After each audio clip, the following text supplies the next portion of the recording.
Welcome, everyone, to Sports Shorts Daily. Ronnie Rants alongside Tommy Krysan here on this Sports Shorts Daily edition presented by LeBears Casino. TK joining us over at Court Street Cafe on a rare Tuesday edition of Sports Shorts Daily. I'm Ronnie Rants, presented by the Louisiana Sports Hall of Fame in an undisclosed location. And, of course, we told you about LeBears Casino, where this is the place to be for this week with March Madness, which begins on Thursday. I mean, Thursday, Friday, Saturday, Sunday, that opening weekend. No place better than to go to a sports book at LeBears, watch the games, cheer with hundreds of people. You're right by the window. You got all the kiosks. You can bet all the games, all the different parlays and props and everything else you can think of. A lot of fun, and we'll be there on Saturday morning broadcasting live from 10 to noon on ESPN Radio. All right, TK, a lot of things in the hopper to get to. Let's start with college basketball. LSU's women going to be hosting another NCAA tournament. What a difference Kim Mulkey makes. It's incredible. LSU women's basketball was so irrelevant just 4 years ago, and now all of a sudden they're one of the premier programs in America. They will be a 3 seed, not a 2 seed, this weekend. They start Saturday. How about this? 9:15 p.m. The Lady Tigers at home in the PMAC. I don't know if those, I don't know if you've been, I don't know if the last time you've been to a women's basketball game is, but the average age of a LSU women's basketball fan is definitely older than you, Tommy. So that said, it's going to be interesting to see if the old timers are going to be able to hang with that 9:15 Saturday night start. Well, and Ronnie, 9:15 is the earliest it will be because there is a game prior to that. Right. Florida State will play George Mason.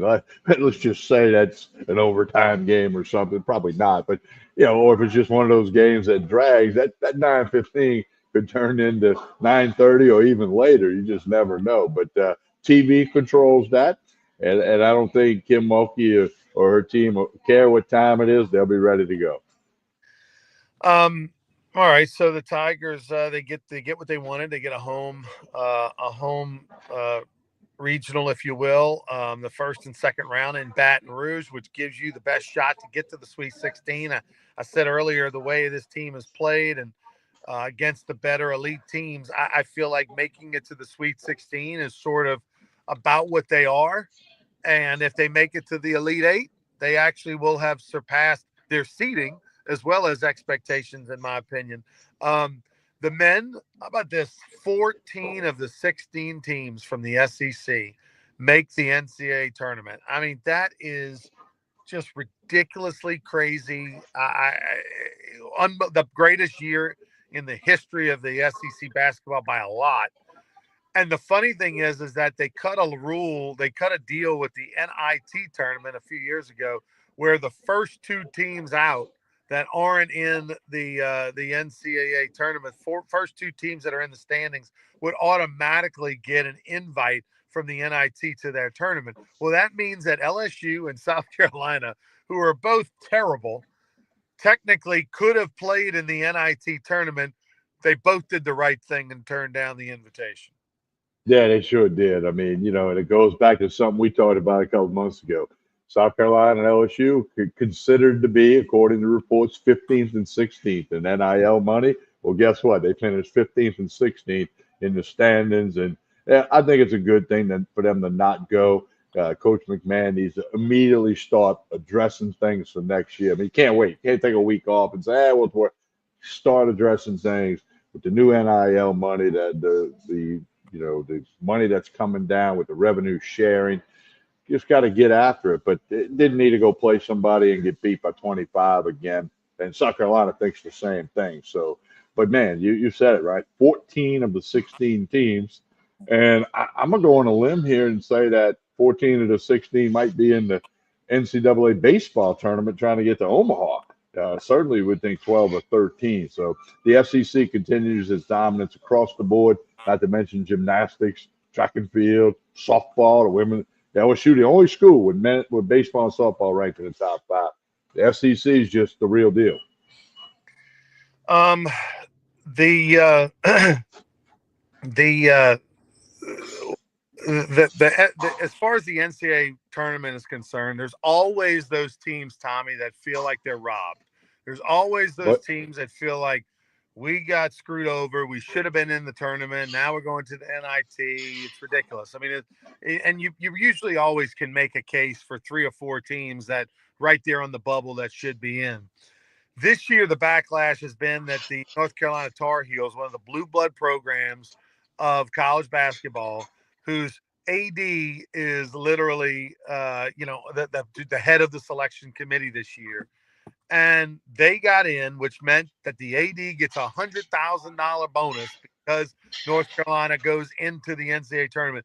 They got in, although they were 1-12 against quad one teams, right? The upper echelon teams. They were 1-12, and they had a quad 3 loss. Which, when you have a quad 3 or quad 4 loss, that's bad on you.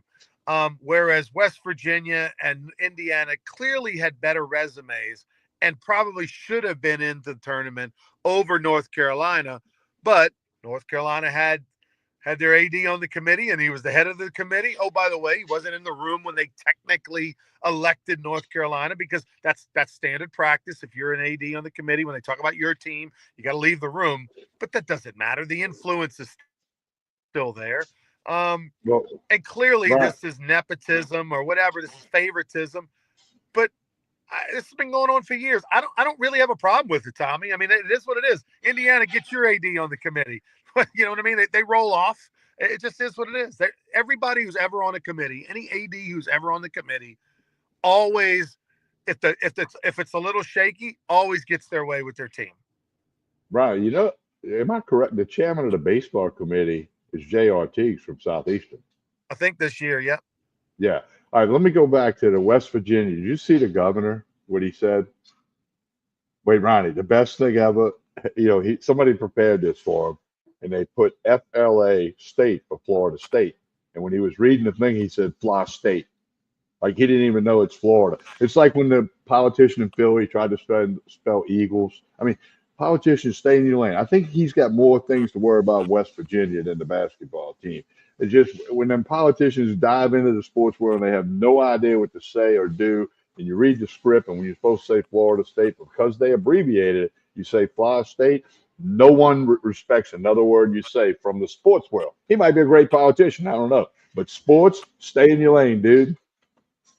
Look, Tommy, it's uh, you know, will the NCAA change anything because of this? I really don't think they do. I think it actually benefits the NCAA for people talking about it. Here we are in Baton Rouge, Louisiana, talking about Indiana, West Virginia, North Carolina, the controversy about did they get in, did they not get in? That brings interest. For example, Florida State and North Carolina is playing in a play-in game tonight. I'm gonna care now, about whether they win their play-in game or not. I probably wouldn't have cared, before. Um, I definitely feel like, look, is there favoritism? 100%. But at the same time, Tommy, if you're in North Carolina, do you deserve, if it's close, do you deserve it? I mean, based off of your 50 years of body of work and being one of the premier programs in America and being a guy that's brought millions of dollars and eyeballs to the table. If you're LSU baseball and you're on the bubble and it's between LSU baseball and, I don't know, Iowa State baseball, and Iowa State feels like their resume is better, shouldn't LSU baseball get the benefit of the doubt over Iowa State? I think so. Well, Marvin on the Dan Patrick show today, when they were talking about this particular topic, he said he believes in bring your game, not your name. I kind of like that. It's about Good. bring your game, or in North Carolina, not worthy to be there if you break it all down. But the name North Carolina, or like you said, the name LSU in baseball. But it should be bring your game, not your name. I like that. I'm gonna steal that from old Marvin on Dan Patrick show. No, that's a good one. But and the crazy thing is that West Virginia, okay. I mean, the home of Jerry West and all that, okay. But Indiana's a blue blood name. Indiana's up there too. I mean, Indiana's Yeah. probably a top 10 all-time blue blood basketball name. And so, they didn't get a benefit of the doubt either. And they should have. They had two mega wins, including a win at Michigan State. Um, so anyway, there's your tournament. We'll be watching. Of course, we'll talk plenty more about it on Thursday. When we do our show, we'll be on Thursday this week. And I'll be over at LeBear's Casino. Looking forward to that. LSU baseball. Let's talk a little Tiger baseball, Tommy. The Tigers sweep Missouri over the weekend. They get off to a 3-0 start in SEC play. Tigers leading the SEC and team batting average, hitting over 340. Regardless of who they played, they're still number one in the conference, hitting over 340. And the thing that's impressive about this LSU baseball team right now is they are hitting throughout the lineup. It's not top five guys are having great years and the bottom four in the lineup are having bad years. Everybody's hitting throughout the lineup. And even Braswell, whose batting average is in the low twos, he had a very good productive weekend and raised his batting average from around 170 over 200 and it was super productive. I think he reached base like 8 times over the weekend. And so, even your couple of bottom feeders, your Braswell, your Hernandez, everybody else is over 300 and killing it. And so this LSU baseball team right now, offensively, is extremely good, number one in the league. It really is, and there's a lot of depth on this team. They do the fried DHs on the lefty, Pearson on the righty. But Ronnie, okay, let's be honest. They played what 21 games. Not a lot of good. They're going to see better pitching the rest of the way than they've seen so far. No, Missouri's going to win less than 10 games in the SEC this year.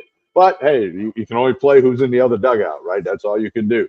So, but the confidence that this team is gaining, I think Jay Johnson has him right where he wants him. He's big on the mental part of the game, about the game, after the game, before the game.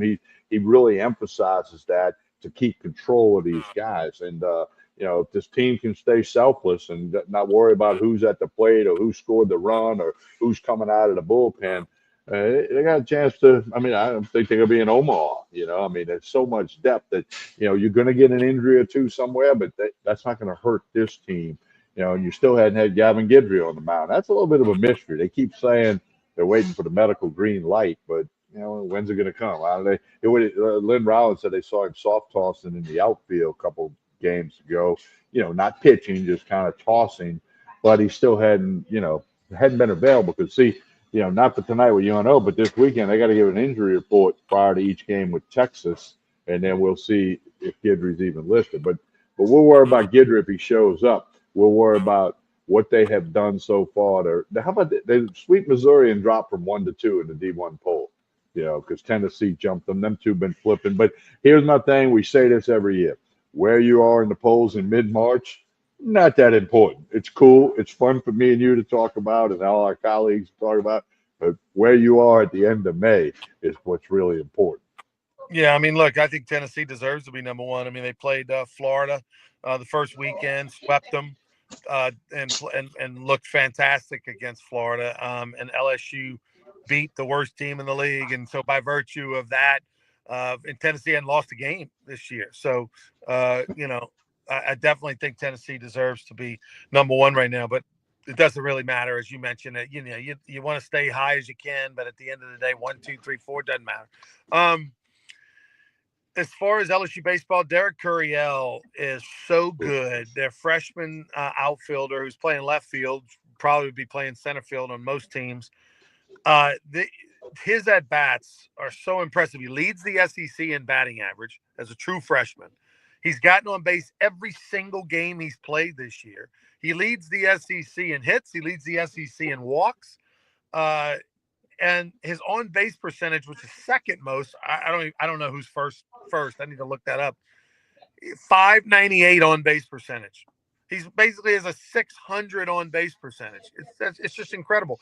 And for a guy who's a true freshman, seeing college pitching for the very first time and who's had about 85 at bats so far, his at bats and his approach and his understanding of the strike zone, and it's incredible. It's absolutely incredible.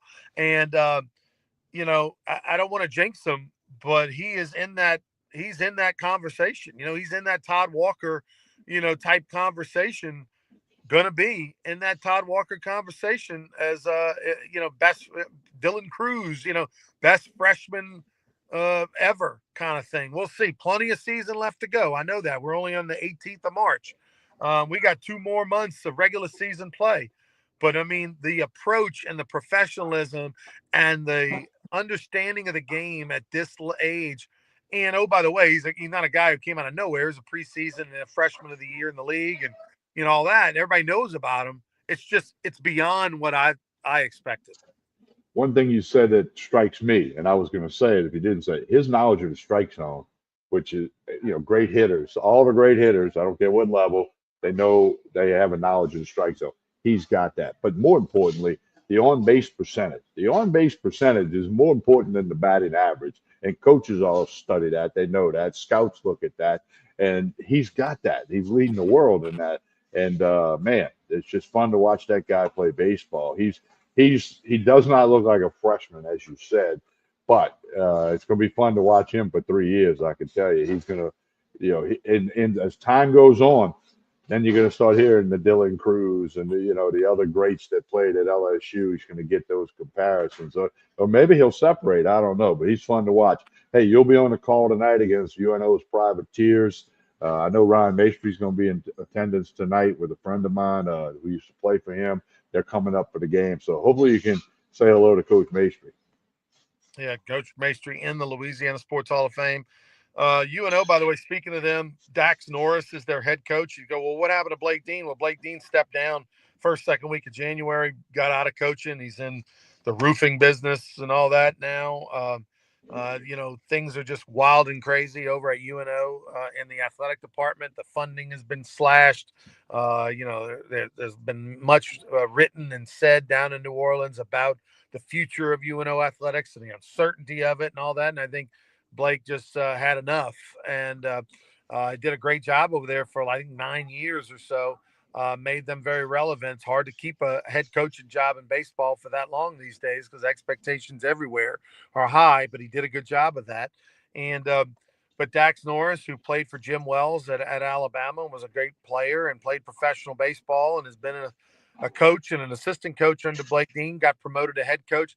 They got off to a bad start this season, but they did sweep Incarnate Word, a Southland Conference team out of San Antonio over the weekend to go to 5-4 in Southland Conference the league play. So they're feeling good about themselves. So LSU UNO, which, by the way, people forget, UNO first team ever to College World Series from the state of Louisiana, and the Division I College World Series in 1984. They went to the College World Series 2 years before Skip Bertman took the LSU Tigers. And also a little update: the Raging Cajuns salvaged the victory against a ranked Troy team on Sunday. They did win 1 out of 3. They lost a heartbreaker on Friday, got beat Saturday, and then won on Sunday in a shootout. So the Raging Cajuns did get a win against a ranked team, but they're still below 500 on the season. Well, and tonight, both pitchers TBA, LSU, UNO. And LSU, Connor Ware and Schmidt started the midweek games last week. And they both appeared over the weekend. So unless you got some inside info, we'll have to wait till about an hour before the game when they released the lineup as a whole pitch for LSU. And again, a 4-game week. LSU's been having some 5-game weeks, but they got 4. With UNO tonight, then they head to Austin, Texas, which should be a unbelievable weekend of college baseball. So we'll see what the Tigers do. It might be Johnny Holstaff tonight. Might get a bunch of guys to throw one inning or a pitch count, and then you get ready for the weekend and try to have everybody ready to go. Yeah, it's definitely going to be a whole staff tonight. Newt is going to get the start, which Newt is a reliever. So at most you're going to see is 2 innings from him tonight. I would think they're going to throw Schmidt an inning. I mean, he came in on Saturday over the week. He threw 1 inning last Tuesday, came in on Saturday. I think they intended for him to go 2 or 3 or 4 innings, and it didn't work out. They had to pull him out of the game. So they got to get him some work. I would imagine Schmidt will come out of the bullpen, throw an inning or 2 on Tuesday, which is a little bit of eating crow for Jay Johnson, who on Friday on a local Baton Rouge radio show said probably won't ever see William Schmidt pitch in midweek the rest of his career. Well, I mean, you got to get him some work, not to mention these guys have agents. These agents have expectations. He's going to be able to throw X amount of innings and all that part of it. And so he may be having to eat crow 5 days after saying that. What else we got, TK? Well, Major League Baseball started today over in the Tokyo Dome. The Dodgers beat the Cubs 4-1. Ohtani went 2 for 5. Dodgers are 1-0, best record in baseball. They'll play again tomorrow morning if you want to watch it. the first pitch is right after 5 a.m. Louisiana time. So it'll be game two, and then they'll return to spring training, and then like a week from Thursday, the MLB regular season with a full slate gets going. But the Dodgers are 1-0 in the Tokyo Dome. I saw the sixth, seventh, eighth, and ninth inning today. And the Dodgers got the win. And again, Dodgers Cubs again tomorrow. That's a real game. That's not a spring training game with the Not a split fan. squad Not a and the fan. guys you never heard of. It's all about the money.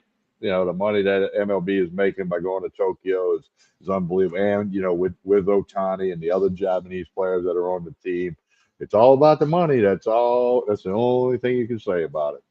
The reaction to Otani in Japan and the Dodgers this weekend is equivalent to when the Beatles came to America the first time. I mean, I've seen videos, I've seen news reports. It's absolutely incredible. Otani's face is on every TV, on every billboard, on every subway.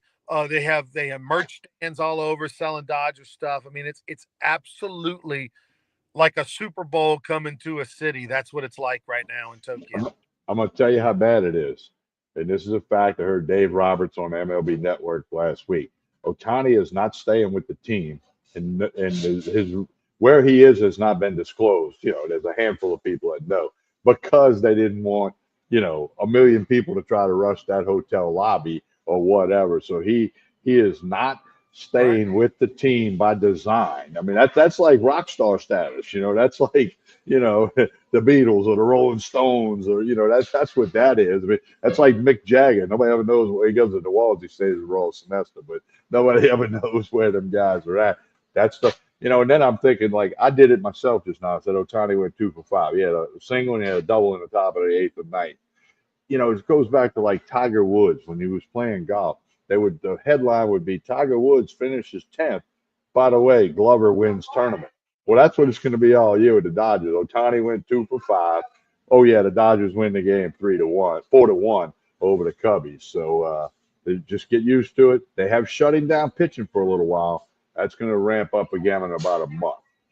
As great as it is for baseball, and I'm glad for the Dodgers and Major League Baseball, get you money, play 162 games. What's the big deal about playing a couple in Tokyo? I just hate the fact that opening day is March 17th in Tokyo, whereas baseball and apple pie, it's supposed to be in the United States of America, opening day baseball.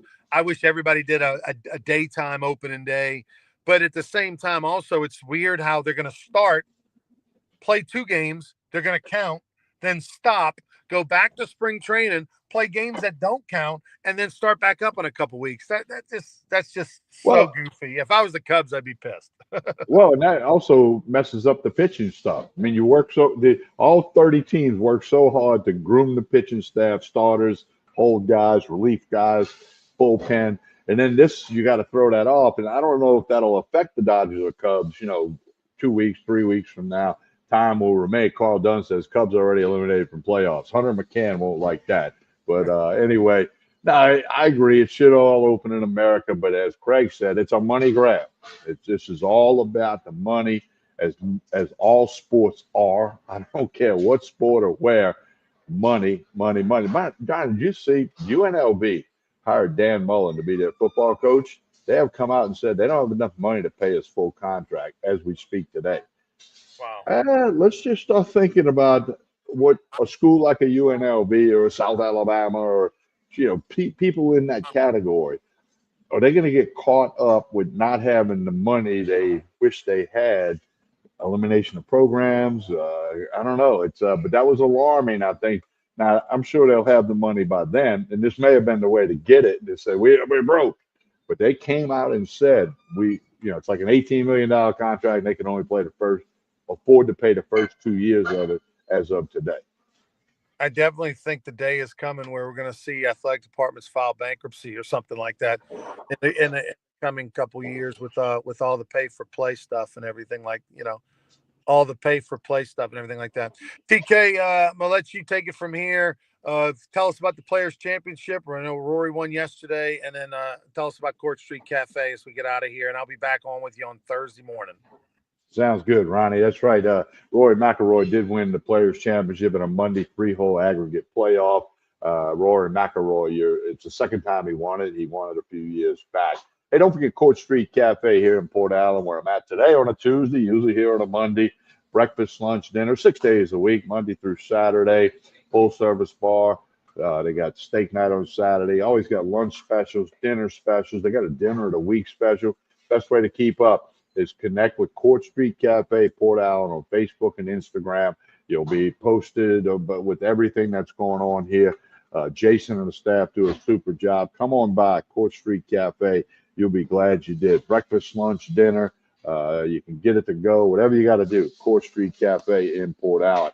Hey, like Ronnie said, we're back Thursday morning. A little different lineup this week for you. We'll be here Thursday and Friday at Tremonti's Meat and Seafood over in Baton Rouge. Like and share this show. Doesn't matter whether you're watching on YouTube, Facebook, or X.